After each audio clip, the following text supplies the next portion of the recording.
Russia's ambassador to the United Nations has lashed out at the UK over its handling of the Skripal poisoning case. Vasily Nebenzia traded accusations with the US and UK reps during a highly charged session after Moscow was once again denied access to the entire probe. Russia has a proven record of conducting state-sponsored assassination, including on the territory of the United Kingdom. They keep saying that Russia has a proven record of assassinations, but proven by whom?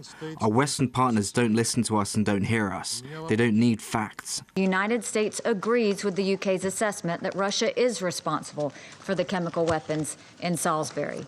Whether that is in their direct act or irresponsibly losing control of the agent, which could be worse. The OPCW report has nothing that would help Britain to incriminate Russia. What is more important, the OPCW has confirmed that Novichok can be made in any laboratory with the right equipment. And there are such laboratories in the US and the UK. The formula has been known since 1998. If you look at Google patents and search for Novichok, you can find more than 100 matches in the US alone.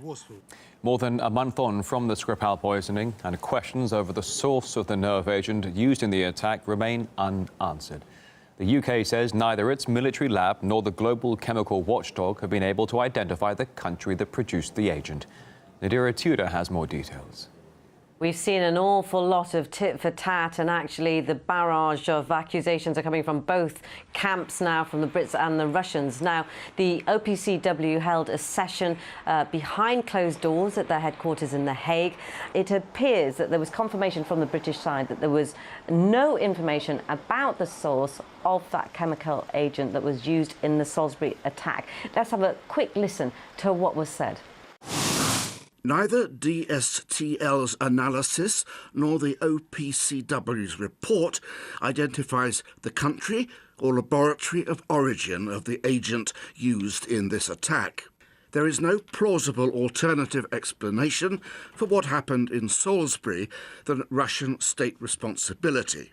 Russia has responded because of those leaks by releasing a rather strong statement. The first being, and I'll read them to you, that Russia has answered all the questions that they've been asked to by the UK with regards to Salisbury.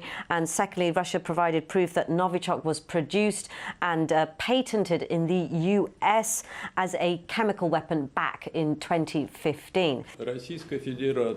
Russia will not accept any, be it national or international, results of an investigation without access to full information, including materials from the British probe, without consular access to our citizens, and most importantly, without the obligatory participation of Russian experts in all actions to establish the truth in all that happened in Salisbury on March the 4th. So, to clarify the situation, to date, there is no definitive, independent evidence that basically points to the fact that the source came from Russia, or indeed that the Kremlin ordered that attack in Salisbury. And so from the Russian perspective, that this lack of evidence, as they see it, is being widely ignored by the wider community. Former MI5 agent Annie Machon says that even though the UK's position has weakened somewhat, London is unlikely to backtrack on its allegations against Russia.